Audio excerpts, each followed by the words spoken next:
Sir आपसे इस्लामी सवाल है कि आजकल लोगों को देखा गया है कि वो अपने जिस्म पर, अपने बाजुओं पर, पूरी बॉडी पर टैटूज बनाते हैं। जी जी। आपसे सवाल ये है कि इस्लाम में टैटूज बनाना जायज़ है, नाजायज़ है? ये बाज़ हदीसों से साबित है कि ये नाजायज़ है। अच्छा, जी।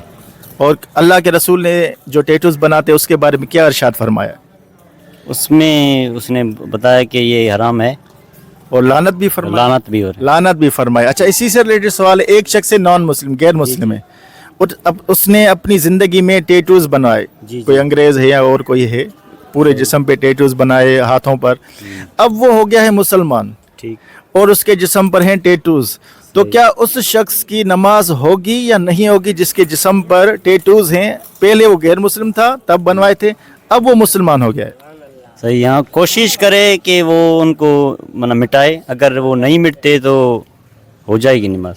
हो जाएगी, माशाल्लाह, सही जवाब। क्योंकि कोशिश तो करे वो अपने टैटूज जितने भी हैं उसके जिस्म पे उसे उतारे। कुछ टैटूज ऐसे होते हैं जो स्किन में चिपक जाते हैं, उतरते नहीं हैं। उस कंडीशन में अगर वो उसके साथ नमाज पढ़ रहा है तो इंशाअल्लाह अल्लाह ने चाहा तो उसकी नमाज होगी, लेकिन वो तौबा करे, उसको अच्छा ना समझे।